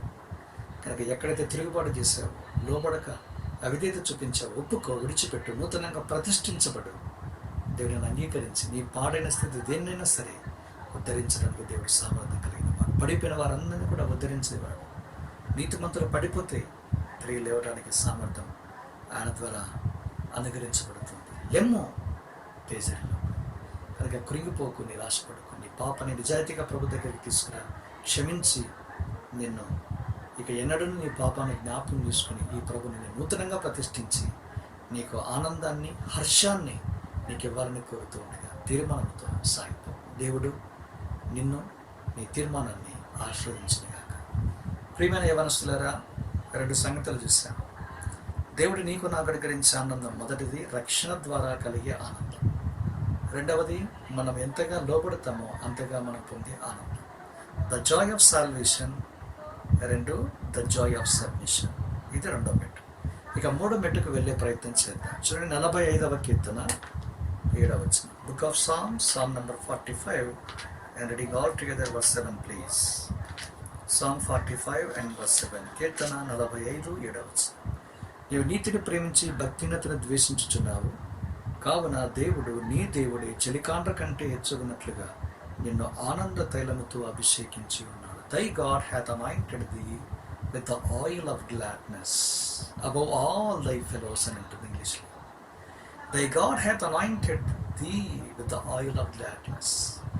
ఆనంద తైలముతో నీ దేవుడు నిన్ను అభిషేకించాడు. ఎవరికంటే? నీ చలికాండ్ర కంటే ఎక్కువగా. ఇక రెండు కారణాలు ఉన్నాయి, రెండు సంగతులు ఉన్నాయి. అయితే నేనుకున్న సమయ పరిమితిని బట్టి ఈ భాగాన్ని గురించి మాత్రమే మాట్లాడే ప్రయత్నం చేస్తాను. భక్తిహీనతను, దుర్నీతిని ద్వేషించి నీతిని ప్రేమించే వారికి ఈ వాగ్దానము అందుతుంది. ఎప్పుడైతే నీవు నేను మన వ్యక్తిగత అనుదిన జీవితంలో దుర్నీతి మనకు కనపడతాయి, భక్తిహీనత కనపడతాయి. ఇప్పుడు మనం రెండు రకాలుగా ప్రతిస్పందించవచ్చు. పాపం కానీ, అపవిత్రత కానీ, భక్తిహీనత కానీ, దుర్నీతి కానీ కనబడితే మనం దాన్ని ప్రేమించి దేవుని ద్వేషించవచ్చు, లేదా ఈ భక్తిహీనతను, పాపాన్ని, చెడుతనాన్ని ద్వేషించి యేసుక్రీస్తు ప్రభువారిని, నీతిని మనము ప్రేమించవచ్చు. ఈ రెండు కూడా భిన్నమైన ధృవాలు. ఒక వ్యక్తి లోకాన్ని ప్రేమిస్తూ ఉన్నాడంటే దేవుని ద్వేషిస్తున్నాడని అర్థం. ఒక వ్యక్తి లోకాన్ని ద్వేషిస్తున్నాడంటే దేవుని ప్రేమిస్తున్నాడని అర్థం. కనుక నీవు నేను అనుదిన జీవితంలో ఎదురయ్యే ప్రతి పాపాన్ని మనం ద్వేషిస్తూ ముందుకెళ్తే ఆటోమేటిక్గా మనం నీతిని ప్రేమించిన వారం అవుతాం. అందుకే అన్నాడు, భక్తిహీనతను ద్వేషించి నీతిని ప్రేమించడం. నీతి ఎవరు? 1 కొరింథీయులు 1:30 సాక్షాత్ యేసుక్రీస్తు ప్రభువారు. కనుక ఆయనను ప్రేమించి నీ భక్తిహీనతను ద్వేషిస్తే దేవుడు మనకు ఎప్పుడు రుణస్థుడిగా ఉన్నాడు. మనం చేసిన నిర్ణయము, చేసిన తీర్మానానికి దేవుడు ఏం చేస్తాడో తెలుసా? అందరికంటే ఎక్కువగా హెచ్చిస్తాడు. Point number 1. రెండోది ఏంటంటే, నీ తల మీదకి నా తల మీదకి ఆనంద తైలపు అభిషేకాన్ని తీసుకుని వస్తాడు. అభిషేకంలో ఆనందం ఉందా? చూడండి, ఎంత ఐ లవ్ గ్లాడ్నెస్ అనే మాట రాశాడు. ఆనంద తైలపు అభిషేకం. మన తల మీదకి ఆనంద తైలం అభిషేకం పోస్తే ఈ తైలం అన్నది పైన పోయబడింది, పైకి కిందికి వెళ్ళిపోతుంది. మన జీవితము ఆనందభరితంగా ఉంటుందని చెప్పడానికి అదే సజీవమైనటువంటి సాక్ష్యం.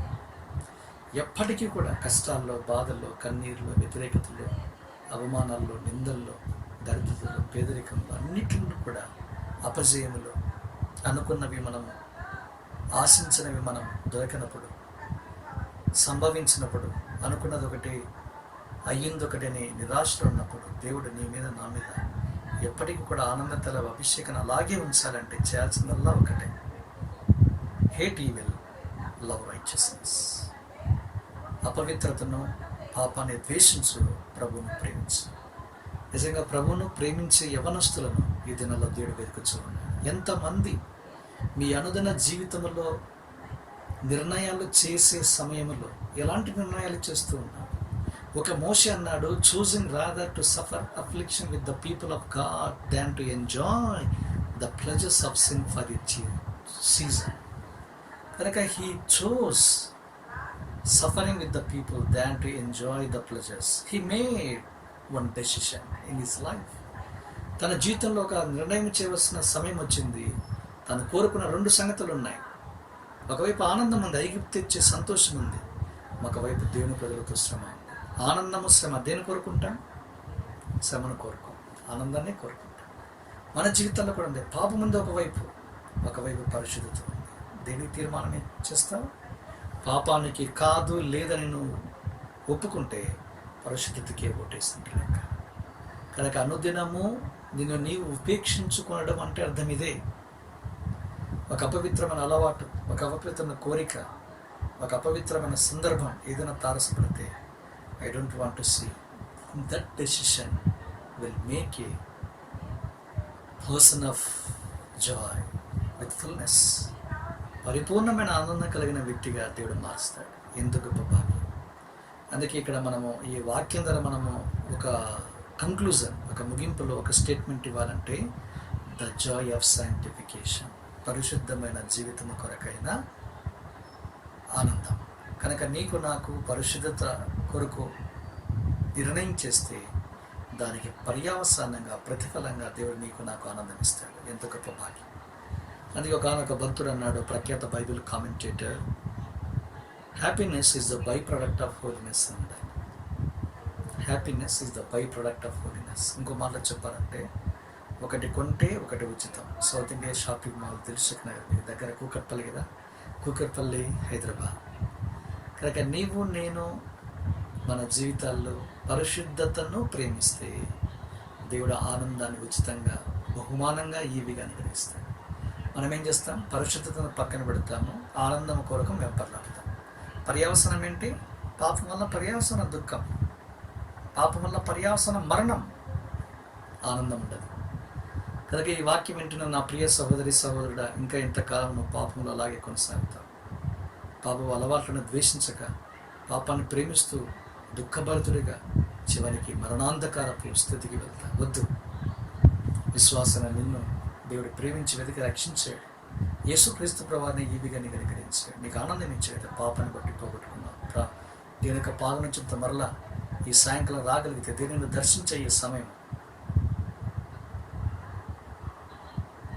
చులకనగా ఎంచగా ఒక మంచి తీర్మానం చేసుకో. దేవా, నేను ఈ విషయాలు తప్పిపోయాను, నా రహస్య జీవితాన్ని చూపిస్తూ ఉన్నాను. నిన్ను ప్రేమించడానికి బదులుగా లోకాన్ని ప్రేమించి, లోకం అంటే నేత్రాశ, శరీరాశ, జీవటం, నేత్రాశ కానిదల్లా చూడడం, unwanted things, unwanted websites, unwanted clips, movies, everything which is filthy, which is dirty.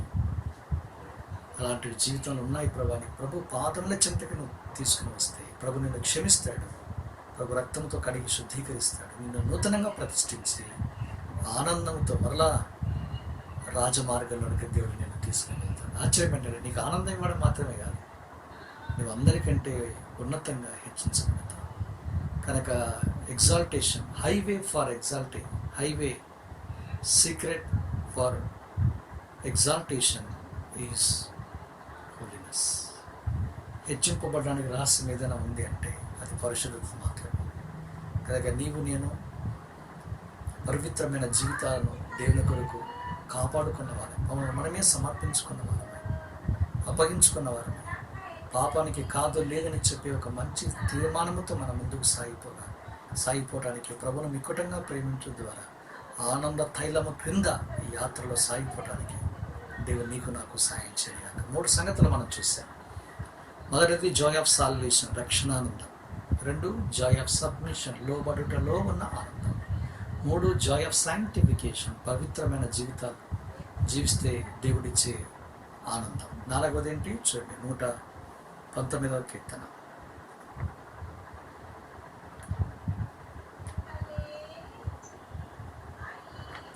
14-16 వచనం.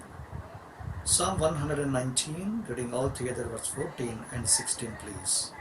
సర్వ సంపదలు దొరికినట్లు నీ శాసనముల మార్గమును బట్టి నేను సంతోషించుచున్నాను. 16, నీ కట్టడలను బట్టి నేను హర్షించను. మీరు బాగా గమనించండి, ఇక రాయబడిన నీ శాసనముల మార్గమును బట్టి నేను సంతోషించుచున్నాను. I have rejoiced in the way of the testimonies అన్నాడు. 16వ వచనంలో ఏమన్నాడు? I delight in thy statutes అన్నాడు. కనుక రిజాయిసింగ్ అండ్ డిలైట్, కనుక రిజాయిస్ అండ్ డిలైట్మెంట్, కనుక ఈ 2 దొరికే స్థలం ఎక్కడంటే స్క్రిప్చర్స్, లేఖనాలు. అందుకే నీవు నేను దీని యొక్క వాక్యాన్ని కలిగిన వారంగా ఉంటే వాక్యము ద్వారా దేవుడు నీకు నాకు ఆనందిస్తాడు. అందుకే ఈ కీర్తనల గ్రంథము మొట్టమొదటి కీర్తన ఆరంభంలో మనం చూస్తే రాబడిన దృష్టిలో ఆలోచన చొప్పున మరి నడవక, తర్వాత పాపను మార్గం నిలవక, అపహాసుకులు కూర్చున్న చోటును కూర్చుండక అని చెప్పిన తర్వాత యెహోవా ధర్మశాస్త్రమునందు ఆనందించుచు దివారాత్రులను వాడు ధ్యానించువాడు ధన్యుడు అనే మాట చూస్తాం. యెహోవా ధర్మశాస్త్రమునందు ఆనందించుచు అనే మాట మీద గమనించాలి. ధర్మశాస్త్రం అంటే 5 పుస్తకాలు. పాత నిబంధనలో ఉన్న 5 పుస్తకాలు, మొదటి 5 పుస్తకాలే ఆనందాన్ని, సంతోషాన్ని ఇవ్వగలిగితే ఈ నా చేతిలో దేవుడు 66 పుస్తకాలు కలిగిన పరిశుద్ధమైన గ్రంథాన్ని చేతిలో పెట్టాడు. మరి ఎంత ఆనందాన్ని, సంతోషాన్ని దేవుడు ఇవ్వగలడు? అందుకే దేవుని యొక్క వాక్యము నేను నా జీవితంలో పని చేయనట్లుగా అనుమతించాలి. అందుకే నేను నా జీవితంలో ఈ వాక్యాన్ని చదవడము, ధ్యానించడము, దీని యొక్క వాక్యాన్ని తలపూసుకొనడము, దీని యొక్క వాక్యాన్ని మన జీవితాల్లో మరి కార్యరూపం దాల్చినట్లుగా వాక్యానుసారంగా జీవించడం, ఇలాంటి అనుభవాలు కూడా మనం వెళితే నిజంగా మన ఆనందాన్ని దేవుడు రెట్టింపజేస్తాడు. అందుకే ఈ వాక్యము నీకు నాకు ఆనందాన్ని ఇస్తాడు. ఉదాహరణకు ఒక భక్తుడు ఉన్నాడు, ఇర్మియా అనే యవనస్తుని దేవుడు ఏర్పరచుకుని ఆయన 15వ అధ్యాయంకి వెళ్ళేసరికి ఒక మంచి మాట రాశాడు. 15వ అధ్యాయం 16లో, నీ మాటలు నాకు దొరకగా నేను వాటిని భుజించి తిని అవి నా హృదయమునకు సంతోషమును ఆనందమును కలిగించుచున్నవి. సంతోషము, ఆనందం. కనుక నీ నా హృదయానికి సంతోషము, ఆనందాన్ని కలిగించేది దీని యొక్క వాక్యం. అందుకే దీని యొక్క వాక్యాన్ని నిర్దిష్టంగా మీరు చదవాలని ప్రేమతో మనవి చేస్తున్నాను. ఎంతమంది దినాలు దీని యొక్క వాక్యం చదివారు? ఉదయకాలము లేచిన వెంటనే దీని యొక్క వాక్యం ఎంతమంది చదివారు? అంత మాత్రం యొక్క మధ్యాహ్న సమయమైన, సాయంకాలమైన ఎంతమంది దీని యొక్క వాక్యం దగ్గరకు వచ్చి కొంత సమయం మరి చదివి ధ్యానించే ప్రయత్నం చేశారు? నిజంగా ఈ వాక్యాన్ని ప్రేమిస్తే మీరు నిజంగా ఆనందాన్ని సంపాదించుకునే వారిగా మీరు చూస్తారు. కనుక ఇది నా అనుభవం.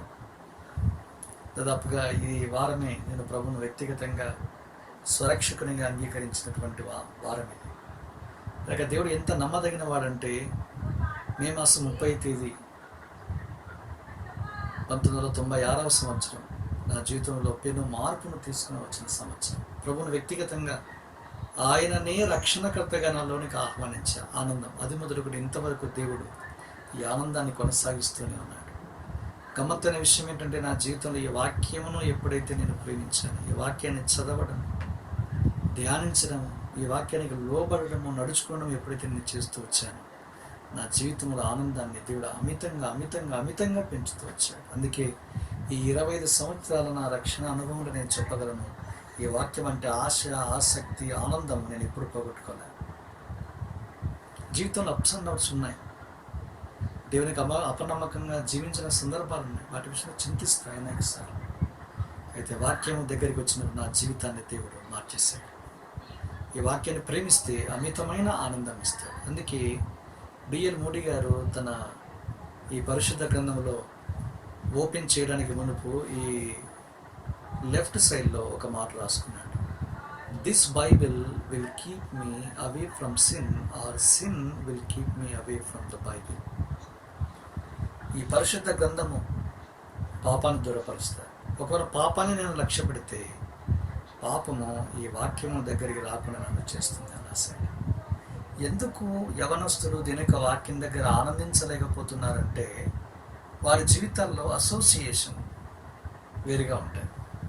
ఉదాహరణకు చూడండి, కీర్తన 1వ కీర్తన 2వ వచనం, యెహోవా ధర్మశాస్త్రాన్ని ఆనందించాలంటే ఏం చేయాలా? షరతు మనం అనుకుంటాము దివారాత్రము ధ్యానించాలని, అది కాదు జవాబు. మొదటి షరతు మొదటి వాక్యంలో చూస్తాం. దుష్టుల మార్గం, దుష్టుల ఆలోచన, పాపుల మార్గం, అపహాసకులు కూర్చుండే స్థలం. దుష్టులు, పాపులు, అపహాసకుల నుండి వేరైపోవాలి. అప్పుడు మనము దీని యొక్క వాక్యం దగ్గరికి వస్తే ఆనందించగలం. మీరు ఇర్మియా భక్తులు కూడా అదే చేశాడు. 15వ అధ్యాయము ఇర్మియా గ్రంథం 16:17లో ఈ మాట రాశాడు, సంతోషం ఆనందం. కింద అన్నాడు, ఉల్లసించు వారితో నేను కూర్చుండలేదన్న మాట చూస్తాను. కనుక లోక సంబంధమైన డర్టీ జోక్స్, లోక సంబంధమైన వార్తలు, లోక సంబంధమైన సంగతులు ఎక్కువగా నిమగ్నమై ఆనందించేవారు ఈ వాక్యం దగ్గర ఆనందించలేదు. చాలామంది రక్షించబడిన తర్వాత అన్నా నేను నిజంగా వాక్యం అంటే ఆశ ఉంది, కానీ ఎందుకో వాక్యం దగ్గరికి వచ్చి చదవాలంటే నాకు అంత రావడం లేదన్నా అనే వాళ్ళకి ఇదే జవాబు. కనుక నీ జీవితంలో పాప సంబంధమైన అసోసియేషన్ ఏదైనా ఉంటే, సహవాసం ఉంటే, దీని యొక్క వాక్యం దగ్గరికి వస్తే ఆనందించాలి. అందుకే ఏమని తీర్మానించుకోవాలా? ప్రభువా, నా జీవితంలో ఇంతవరకు నీ వాక్యం దగ్గర ఆనందించలేకపోవడానికి గల కారణం పాపమే నీ దగ్గర రాకుండా చేసి వాక్యం దగ్గర. రెండవది, అనేక మందితో, దేవుని ప్రజలు కాని వారితో సహవాసంలో నేను ఉన్నాను, అందుకే నేను నష్టపోయాను, నా నష్టాన్ని చూపిస్తూ ఉన్నా. ఇక మునుపు నా సహవాసము దేవుని ప్రజలు ఎవరైతే వాక్యాన్ని ప్రేమిస్తారో, ఎవరైతే పవిత్ర హృదయంతో ప్రార్థన చేస్తారో వారితో నా సహవాసం తీర్మానించుకుంటే నువ్వు ధన్యుడవు. దేవుని ఆనందాన్ని మరలా నీకు అనుగ్రహించి కొనసాగింపజేస్తాను. అలాంటి మంచి దేవుని దగ్గరికి నువ్వు వచ్చావు, ఈ వాక్యం వింటూ ఉన్నావు, చాలా సంతోషం. కనుక జాయ్ ఆఫ్ స్క్రిప్చర్స్, లేఖనముల యందలి ఆనందం. కనుక దేవుడు నీకు నాకు అనుగ్రహించిన ఈ వాక్యము ఆనందాన్ని రెట్టింపు చేసే కనుక ఈ ఆనందంలో, వాక్యం దగ్గర కలిగే ఆనందంలో, వాక్యం చదువుతూ ఉంటే, కొత్త సంగతులు దేవుడు నీకు బయలుపరుస్తూ ఉంటే, ధ్యానిస్తూ ఉన్నప్పుడు దేవుడు నీకు తెలియజేసే సంగతులను బట్టి ఎంతో ఆనందం. ఎంతగా నువ్వు ఆనందిస్తావో అంతగా నువ్వు బలాన్ని పొందుతూ వెళ్తావు. అందుకే లోకంలో ఒక సామెత ఉంది, సంతోషమే సగం బలం, అది లోకోక్తి. అయితే బైబిల్ ఏం చెప్తుంది? సంతోషమే సంపూర్ణమైన బలం. ప్రభువులో ఆనందించు, ప్రభు ఇచ్చిన రక్షణ బట్టి ఆనందించు, ప్రభుకు విధేయత చూపించడం ఆనందించు, ప్రభు కొరకు పవిత్రమైన జీవితం జీవించడంలో ఆనందించు, ప్రభు అనుగ్రహించిన వాక్యమును బట్టి ఆనందించు. 5వది చివరిది చూడండి, 122 కీర్తన 1వ వచనం. కీర్తనల గ్రంథము 122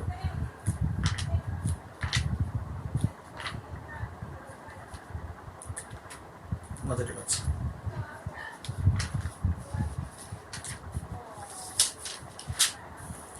యెహోవా మందిరమునకు వెళ్ళదామని జనులు నాతో నిన్నప్పుడు నేను సంతోషించి తిని. దేవుని మందిరము ఆనందాన్ని తన జీవితంలోనికి తీసుకుని వచ్చినట్టుగా దావీదు ఈ మాట మనకు జ్ఞాపకం చేస్తుంది. Where there is sanctuary there is Joy. దీనికి ఒక క్రాస్ రెఫరెన్స్ మీకు జ్ఞాపకం చేస్తాను. యెషయా గ్రంథం 56:7 మనం చూస్తే రాయబడింది, వారిని నా ప్రార్థన మందిరములోనికి తోడుకొని వచ్చేదను, నా మందిరములో వారిని ఆనందింపజేసేదను. యెషయా 56:6-7 మనం చూస్తాం. Where there is sanctuary there is Joy. దేవుని ఇంటిలో మనకు ఆనందం ఉంది. అందుకే లాక్డౌన్ తర్వాత బహుశా లాక్డౌన్లో మన దేవుని ఇంటికి వచ్చే అవకాశం లేదు. అయితే లాక్డౌన్ తదనంతరము దేవుని యొక్క ఇంటిని మనం ప్రేమిద్దాం. దేవుని ఇంటికి రావడం ద్వారా దేవుడు మనల్ని ఆనందింప చేయాలని కోరుచున్నాడు. ఆశ్చర్యకరమైన ఇంకొక వచనం ఏంటంటే, నేనే తోడుకొని వస్తాను. నిజంగా దేవుడే మనల్ని తోడుకొని వస్తాడు. తోడుకొని వచ్చిన తర్వాత ఆయనే బాధ్యత తీసుకొని ఆనందింపజేస్తాడు. అందుకే నేను దేవుని ఇంటిని ప్రేమించాను. దావీదు ఎంతగా దేవుని ఇంటిని ప్రేమించాడంటే 122:1 కాదు, 26:8 అంటాడు, దేవాన్ని నివాస స్థలమును నీ తేజోమహిమ నివసించు మందిరమును స్థలాన్ని నేను ప్రేమించుచున్నాను అన్నాడు. ఎందుకు? ఆనందాన్ని కలిగించే స్థలం, దేవుని ఘనత నివసించే స్థలం, దేవుని సింహాసనం ఉన్న స్థలం, యెహోవా తన పరిశుద్ధ ఆలయములో ఉన్నాడు.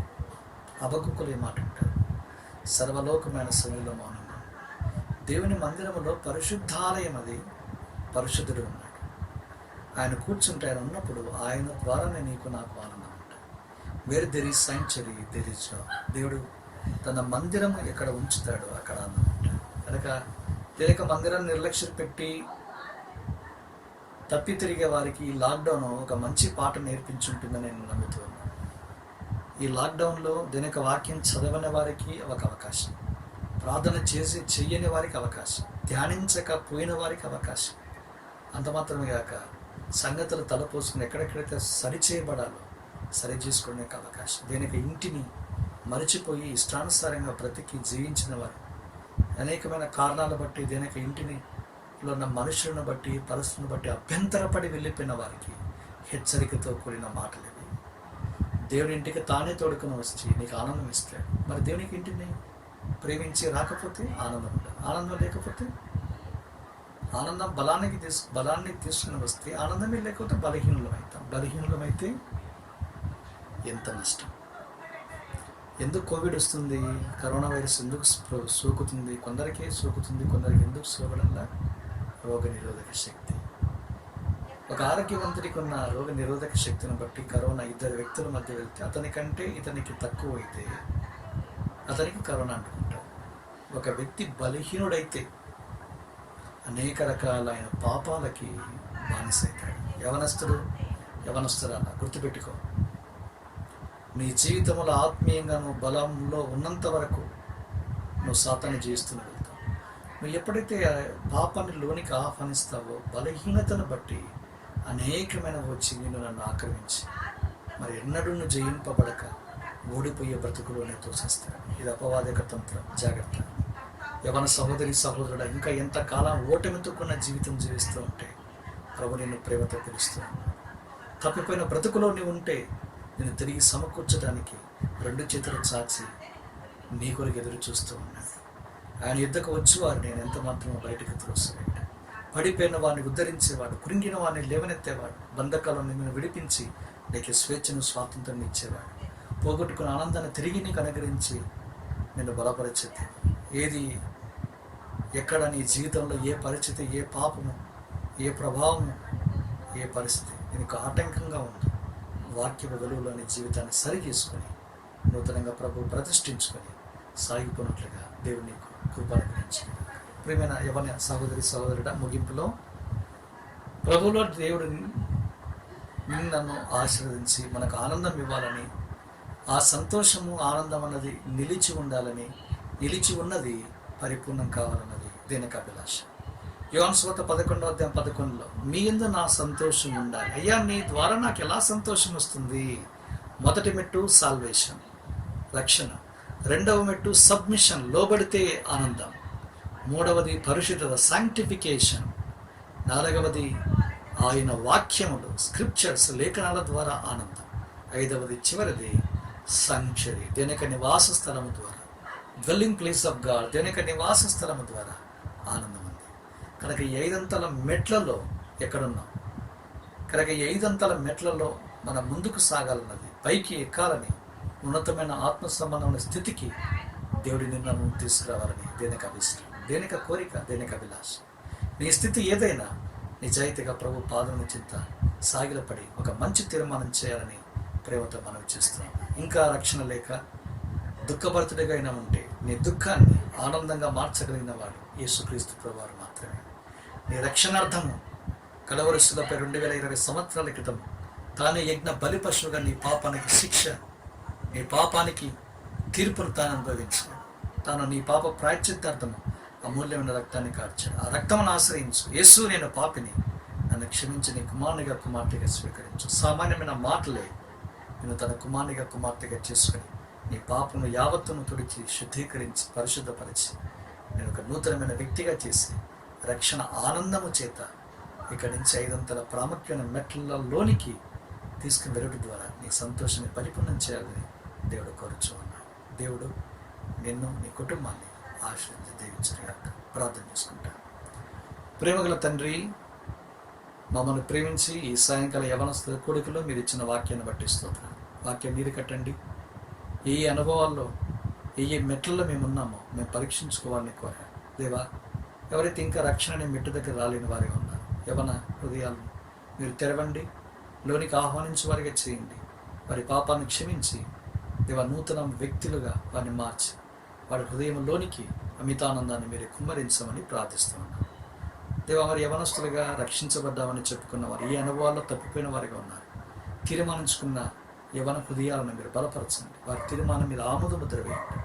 రాను దినాల కొరకే శక్తివంతమైన పనిముట్లుగా, ఆశీర్వచనపు పాత్రలుగా, అనేకులకు ఆశీర్వాదకరమైన పనిముట్లుగా వారిని మీరే సిద్ధపరచమని ప్రార్థిస్తూ ఉన్నాను. ఏ అక్కర కలిగిన వారిగా ఉన్నారు, ఏ సమస్యతో బాధపడుతూ ఉన్నారు, వారికి సమీపంగా ఉండి వారిని మీరే బాగు చేయమని, ప్రతి సమస్యకు పరిష్కారాన్ని చూపించమని ప్రార్థిస్తూ ఉన్నాను. అనారోగ్యంతో ఉన్న వారిని ముట్టి బాగు చేసి దేవ ఆరోగ్యదాయకంగా వారిని చేయమని ప్రార్థిస్తున్నాను. దేవ, గాయపడిన మీ హస్తము చేత వారిని స్వస్థపరచమని ప్రార్థిస్తున్నాను. భవిష్యత్తు కూడా కనిపెడుతున్న వారి తీర్మానం మీద ఆమోదముద్ర వేయండి. వారితో మీరు ఇంకా స్పష్టంగా మాట్లాడి మీ చక్కటి త్రోవల్లో వారిని నడిపించమని ప్రార్థిస్తున్నాను. ముందున్న దినాల కొరకై యవన సహోదరులను మీరు మా ప్రియులను పరిపూర్ణంగా సిద్ధపరచమని ప్రార్థిస్తున్నాను. మీ దయల ఆశీర్వదించే హస్తాలకు నీ బదులంగా మమ్మలను అప్పగించుకొనొచ్చు వందనాలు చెల్లిస్తాం. యేసుక్రీస్తు ప్రభువారి అతి పరిశుద్ధమైన నామమున స్తుతించి ప్రార్థిస్తున్నాము తండ్రి, ఆమేన్. Praise the Lord. ఈ ఆన్లైన్ మాధ్యమం ద్వారా దేవుని వాక్యము వినడానికి, మరి పాటలు పాడడానికి ప్రభు ఇచ్చిన తరుణాన్ని బట్టి వందనం స్తోత్రం చెల్లిస్తున్నాం. యవనస్తులుగా మీరు పాటలు పాడే సమయంలో మరి మాతో కలిసి పాడాలని నమ్ముచుంటున్నాం. దేవుని వాక్యం విని దాన్ని మరొకసారి నెమరు వేసుకొని దాని ప్రకారంగా జీవించడానికి మనం యవన కాలంలో మరి ముందు కొనసాగవలసిన వారుగా ఉంటున్నాం. కాబట్టి ప్రభు వారిగా ఉన్నట్లుగా ఈ వీక్షించిన ప్రతి ఒక్కరిని ప్రభు దీవించినట్లుగా ప్రార్థన చేసుకుంటాం.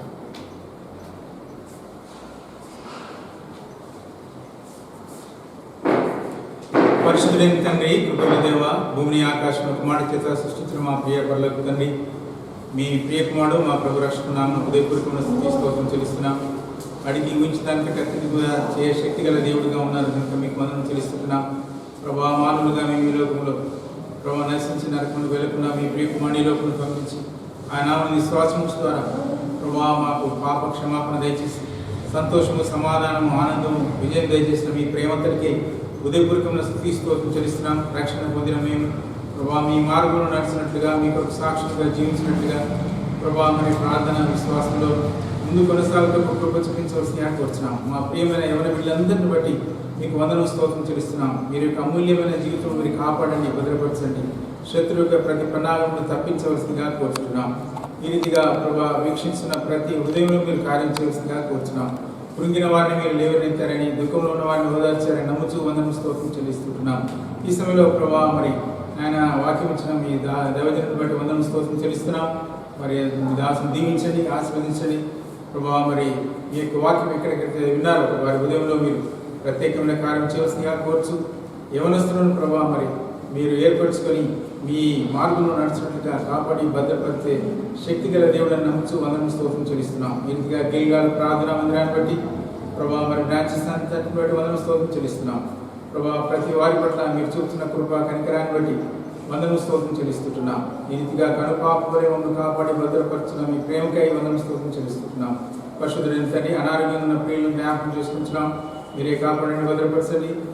పరిశుద్ధుడైన తండ్రి, మరి సోదరు రాహిలు సోదరు కొరకు ప్రార్థిస్తున్నాం. మీ దాసరాలు ముట్టి సంపూర్ణ స్వస్థతను ఆరోగ్యం మీరే కలగజేయవలసిందిగా కోరుతున్నాం. పరిశుద్ధుడైన తండ్రి, తిరిగి సోదరి సబ్స్టేషన్ సోదరి సువర్ణ గారి కొరకు ప్రార్థిస్తున్నాం. మీ గాయపడిన సంచిత ముట్టండి, సంపూర్ణ స్వస్థతను ఆరోగ్యం ప్రభావ మీరే దయచేవలసిందిగా కోరుతున్నాం. తాను వెలుచున్నటువంటి కష్ట బాధ వేదనలో మీరే తోడుగా ఉండవలసిందిగా కోరుతున్నాం. విషయ గ్రంథం 63వ అధ్యాయం 9వ వచనంలో మీరు సెలవించిన రీతిగా వారి యావత్ బాధలో తోడుగా ఉన్న దేవుడిని ప్రభావ మీరేని కాపాడి భద్రపరచవలసిందిగా కోర్చు అందరం స్తోత్రం చెల్లిస్తున్నాం. కీర్తనలు 34వ అధ్యాయం 7వ వచనం ప్రకారంగా ప్రభావ మీ అందు భయభక్తుల వారి చుట్టూ మీ దూతల నుంచి కావలి నుంచి కాపాడుతానని సెలవించిన మాటను జ్ఞాపకం చేసుకుంటున్నాం. 91వ కీర్తన 10వ వచనం ప్రకారం ఏ తెగులుని పురాణం సమీపించిందనే వాక్యం జ్ఞాపకం చేసుకుంటూ వీక్షించిన ప్రతి కుటుంబంలో ప్రతి వ్యక్తిని మీరు దీవించి ఆశీర్వదించవలసిందిగా కోరుచు. మీ యొక్క దీవెన చేత నింపవలసిందిగా కోరుచు. యేసు ప్రభు ప్రశస్తమైన పవిత్రమైన నామమున మరొకసారి ప్రభావ మరి కోవిడ్-19 చేత బాధపరిచిన బిడ్డను మీరు కాపాడి భద్రపరచండి, ప్రభు చూపించండి. ప్రభావ వాటి మీద ప్రభావ మరి జయం దయచేవలసిందిగా ప్రభావ మరి కాపాడి భద్రపరచవలసిందిగా కోరుచు. సమస్త ఘనత మహిమ ప్రభావం మీకే ఆరోపించుకోవచ్చు. యేసు ప్రభు ప్రశస్తమైన పవిత్రమైన నామమున ప్రార్థించి స్తుతించి అడిగి వేడుకుంటున్నాం తండ్రి. తండ్రి అయిన దేవుని ప్రేమయు కుమారుడైన యేసు క్రీస్తు ప్రభు వారి కృపయు పరిశుద్ధాత్మ దేవుని యొక్క అన్యోన్య సహవాసము ఇప్పుడు ఎల్లప్పుడూ సర్వలోకం చెందిన విశ్వాసులకు మనకందరికీ తోడైండును గాక. ఆమేన్. దయచేసి ఈ యొక్క ఆన్లైన్ మాధ్యమం ద్వారా దేవుని వాక్యం విన్నటువంటి పిల్లలందరికీ మరొకసారి వందనం చెల్లిస్తున్నాం. ప్రభునామం పేరిట మీకు ప్రభు దీవెనను మిమ్మల్ని దీవించి ఆశీర్వదించినట్లుగా మేము వ్యక్తిగత కుటుంబ ప్రార్థనలో ప్రార్థిస్తాం. దయచేసి వాక్యమును వినండి, దాన్ని అనుసరించి జీవించడానికి ప్రయత్నించండి. ప్రతి ఆదివారం ఉదయం 9 గంటలకు ఆరాధన ఉంటుంది ఆన్లైన్లో. తిరిగి ప్రతి సోమవారం సాయంకాలం 7 గంటలకు బైబిల్ పఠనము. తిరిగి ప్రతి గురువారం సాయంకాలం 7 గంటలకు యవనస్తుల కూడిక ఉంటుంది. దయచేసి శనివారం 7 గంటలకు సంఘ ప్రార్థన ఆన్లైన్లో వస్తుంది కనుక మీరు వీటన్నింటినీ వీక్షించి బలపరచబడి ప్రోత్సహించబడి దీవించబడాలని కోరుచు వందనం తెలుస్తుంది.